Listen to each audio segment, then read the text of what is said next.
नमस्कार प्रिय छात्राओं, आज हम तृतीय वर्ष के द्वितीय प्रश्न पत्र के बारे में परिचर्चा करेंगे। इस प्रश्न पत्र का नाम समाजशास्त्रीय शाखाओं का परिचय। इसके अंतर्गत हम सबसे पहले नगरीय समाजशास्त्र के बारे में चर्चा करेंगे।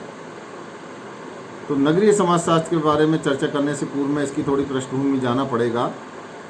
सामाजिक पारिस्थितिकी, सामाजिक संरचना तथा सामाजिक संबंधों की प्रकृति के आधार पर एंडरसन ने समुदाय को मुख्य रूप से दो भागों में विभाजित किया है या उल्लेख किया है।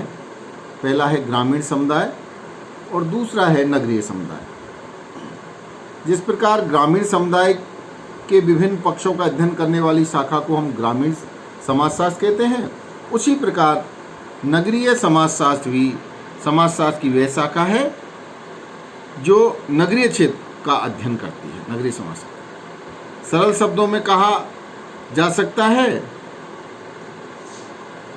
कि नगरीय समाजशास्त्र समाजशास्त्र की वह शाखा है जिसके अंतर्गत नगर की परिस्थिति संबंधों तथा संरचनात्मक विशेषताओं के विभिन्न पक्षों का अध्ययन किया जाता है। वास्तविकता यह है कि जिस प्रकार ग्रामीण शब्द से एक विशेष संस्कृति और जीवन शैली का बोध होता है, उसी तरह नगर का तात्पर्य भी एक विशेष भौगोलिक क्षेत्र मात्र से नहीं होता, बल्कि एक जीवन के एक विशेष ढंग का सूचक है। नगर का संबंध विशाल आकार वाले एक ऐसे समुदाय से है जिसमें लोगों के बीच आर्थिक और सांस्कृतिक विषमताएं होने के साथ साथ प्रतिस्पर्धा, विशेषीकरण, व्यक्तिवादिता एवं औपचारिक संबंधों की प्रधानता होती है। इस समुदाय का व्यवस्थित अध्ययन करने वाले विज्ञान को ही हम नगरीय समाजशास्त्र कहते हैं। अब हमें नगरीय समाजशास्त्र का अर्थ एवं परिभाषाएं भी जान लेनी चाहिए। शाब्दिक रूप से नगरीय समाजशास्त्र का अर्थ बहुत सरल है। इस रूप में हम नगरीय समाज का अध्ययन करने वाले विज्ञान को नगरीय समाजशास्त्र कह सकते हैं। यह सही भी है, लेकिन कठिनाई यह है कि नगरीय समाज से तात्पर्य किस समाज से है। कठिनाई ये भी है कि नगरीय समाज से तात्पर्य किस समाज से है। साधारणतः हम समझ लिए जाता है कि नगरीय समाज का तात्पर्य कस्बों तथा नगरों से है। समाजशास्त्र के एक विद्यार्थी के रूप में हम किसी समुदाय की भौतिक संरचना अथवा बनावट पर ध्यान न देकर सामाजिक संबंधों की व्यवस्था तथा सामाजिक संरचना के अध्ययन में विशेष रुचि लेते हैं। अब हम समाजशास्त्रीय दृष्टिकोण की चर्चा करते हैं। तो समाजशास्त्रीय दृष्टिकोण से नगरीय समाज का तात्पर्य नगरीय पर्यावरण में सामाजिक संबंधों, सामाजिक क्रियाओं, सामाजिक संस्थाओं तथा सामाजिक मूल्यों की एक विशेष व्यवस्था से है। इसी व्यवस्था का अध्ययन करने वाले विज्ञान को हम नगरीय समाजशास्त्र के रूप में जानते हैं। नेल्स एंडरसन ने नगरीय समाजशास्त्र को बहुत ही संक्षेप में परिभाषित किया है। नेल्स एंडरसन कहते हैं, नगरीय समाजशास्त्र कस्बों और नगरों के समाजों और व्यक्तियों से संबंधित है। इसी प्रकार एरिक्सन ने नगरीय सामाजिक जीवन का निर्माण करने वाली परिस्थितियों तथा संबंधों का अध्ययन करने वाले विज्ञान को नगरीय समाजशास्त्र के रूप में संबोधित किया है। आपने एक नगरीय समाजशास्त्री की रुचि उन सभी जटिल परिस्थितियों और पारस्परिक संबंधों के अध्ययन के रूप में होती है जो नगरीय सामाजिक जीवन का निर्माण करते हैं। वह नगरीय सामाजिक जीवन के किसी एक पक्ष का नहीं बल्कि सभी पक्षों का अध्ययन करता है। स्मिथ ने भी नगरीय समाजशास्त्र को परिभाषित किया है। स्मिथ कहते हैं कि नगरीय समाजशास्त्र नगरों में सामाजिक संबंधों के बारे में व्यवस्थित जानकारी है। तो स्मिथ ये कहते हैं कि नगरीय समाजशास्त्र नगरों में सामाजिक संबंधों के बारे में व्यवस्थित जानकारी है। अब जो परिभाषाएं अनेक विद्वानों ने दी हैं उसके आधार पर हम ये कह सकते हैं कि नगरीय समाजशास्त्र नगर से संबंधित जीवन प्रतिमानों तथा नगरीयता का वैज्ञानिक अध्ययन है। और भी कहना चाहें तो नगरीय समाजशास्त्र नगरीय पर्यावरण के अंतर्गत व्यक्तियों तथा समूहों के पारस्परिक संबंधों, व्यवहार प्रतिमानों, संस्थाओं तथा सामाजिक प्रतिमानों का वैज्ञानिक अध्ययन है। अब हमारे सामने एक प्रश्न उठता है कि नगरीय समाजशास्त्र का अध्ययन क्षेत्र क्या हो, यानी स्कोप ऑफ अर्बन सोशियोलॉजी कि इसका स्कोप क्या है। सरल शब्दों में नगरीय समाजशास्त्र के अध्ययन क्षेत्र के संबंध में इस प्रश्न से है कि विज्ञान के अंतर्गत नगर से संबंधित किन दशाओं का अध्ययन किया जा सकता है। विभिन्न विद्वान हैं, उन्होंने अपने अपने विचार रखे हैं और Park, Burgess, Gist, Halbert, Quinn, Bergel, David, Carpenter एवं नेल्स एंडरसन जैसे विद्वानों ने नगरीय समाजशास्त्र के अध्ययन क्षेत्र में जिन विषयों को अधिक महत्व दिया है उन्हें हम इस प्रकार बता सकते हैं। पहला है नगरीय पारिस्थितिकी। पारिस्थितिकी शब्द वनस्पति विज्ञान तथा जंतु विज्ञान से लिया गया है। जिस प्रकार पेड़ पौधों तथा विभिन्न जीवधारियों का जीवन अपने चारों ओर की परिस्थितियों से प्रभावित होता है, उसी तरह नगरों से संबंधित विभिन्न दशाओं भी वहाँ के निवासियों के जीवन को प्रभावित करती है। नगरीय परिस्थिति में हम नगर की बनावट, जनसंख्या का आधार, उद्योगों के विस्तार, स्वच्छता संबंधी सुविधाएं, व्यक्तियों के पारस्परिक संबंधों की प्रकृति, वातावरण के कोलाहल तथा सामुदायिक जीवन से संबंधित विशेषता आदि को सम्मिलित करते हैं। पारिस्थितिकी का नगर के जीवन पर विशेष प्रभाव होने के कारण ये नगरीय समाजशास्त्र के अध्ययन क्षेत्र से घनिष्ठ रूप से संबंधित है। दूसरा, नगरीय सामाजिक संगठन। पार्क तथा बर्गस के अनुसार नगरीय समाजशास्त्र के अध्ययन क्षेत्र में नगर के सामाजिक संगठन पर विशेष स्थान है। सामाजिक संगठन का निर्माण एक विशेष तरह की परिवार व्यवस्था, विभिन्न समूहों की प्रकृति, लोगों की परिस्थिति और भूमिकाओं के निर्धारित करने वाले आधारों, नातेदारी व्यवस्था, वर्ग व्यवस्था की प्रकृति आदि के द्वारा होता है। नगरीय सामाजिक संगठन औपचारिक प्रकृति का होता है। इसके अंतर्गत वैयक्तिक संबंधों की तुलना में अवैयक्तिक संबंधों की प्रधानता होती है। सामाजिक संगठन की इस प्रकृति का अध्ययन करना नगरीय समाजशास्त्र के अध्ययन क्षेत्र के अंतर्गत आता है। तीसरे उसमें हम लेते हैं इसके विषय क्षेत्र के रूप में तो नगरीय समुदाय।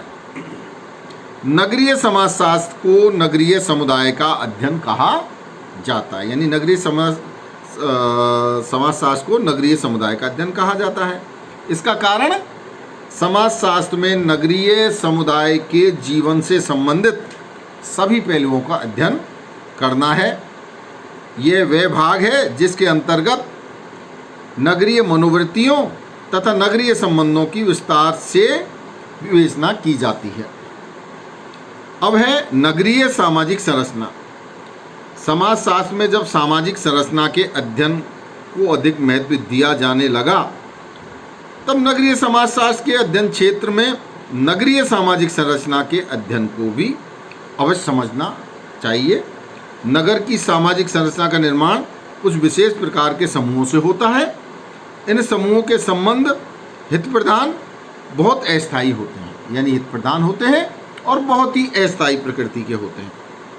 लोगों के व्यवहारों को प्रभावित करने वाले नियमों, नैतिकता की भावना, आर्थिक क्रियाओं का रूप तथा विभिन्न वर्गों के बीच स्थापित होने वाले संबंधों में एक विशिष्टता पाई जाती है।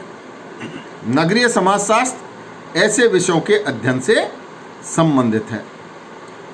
और पांचवा है नगरीय धर्म और राजनीति।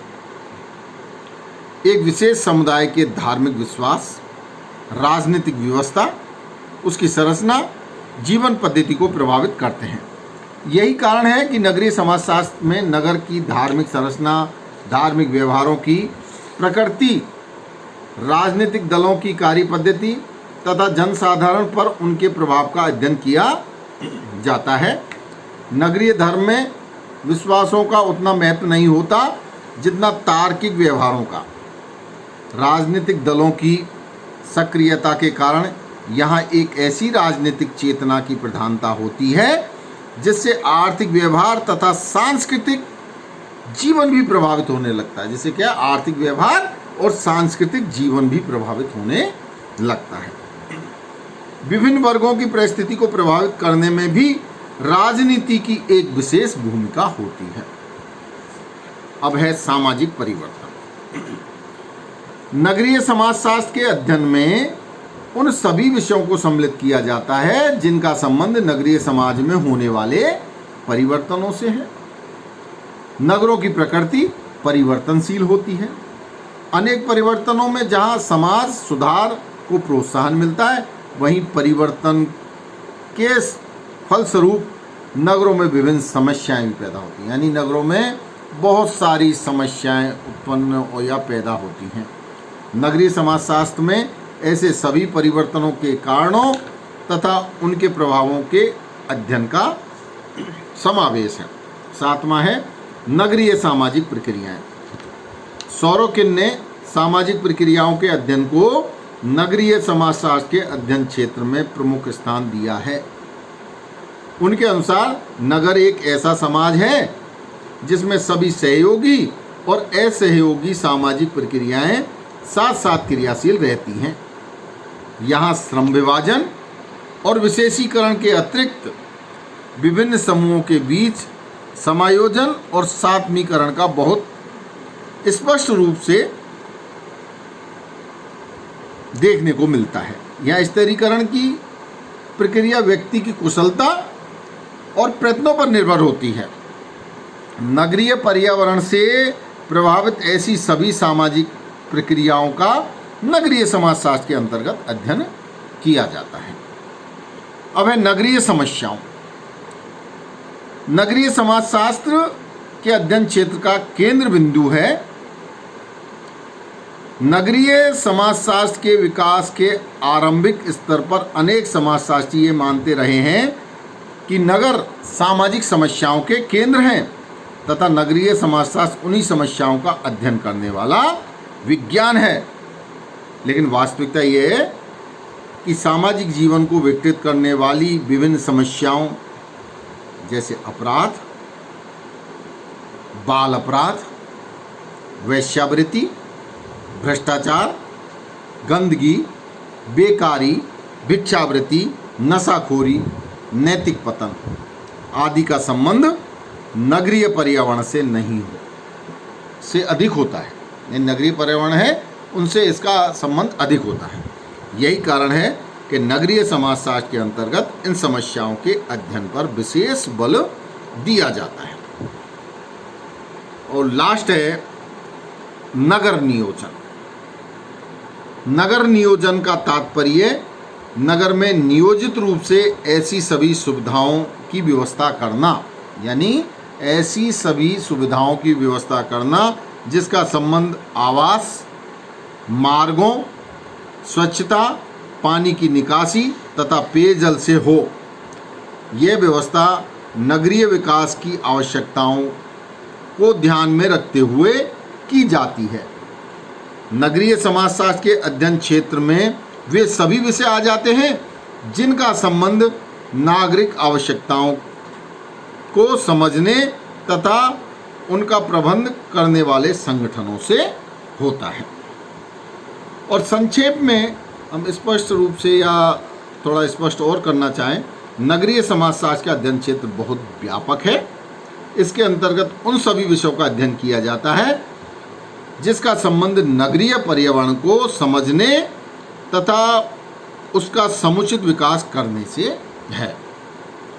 इसी आधार पर एरिक्सन ने लिखा है, एरिक्सन एक विद्वान है, उन्होंने लिखा है, एक नगरीय समाजशास्त्री की रुचि उन सभी जटिल परिस्थितियों और पारस्परिक संबंधों के अध्ययन में होती है जो नगरीय सामाजिक जीवन का निर्माण करते हैं।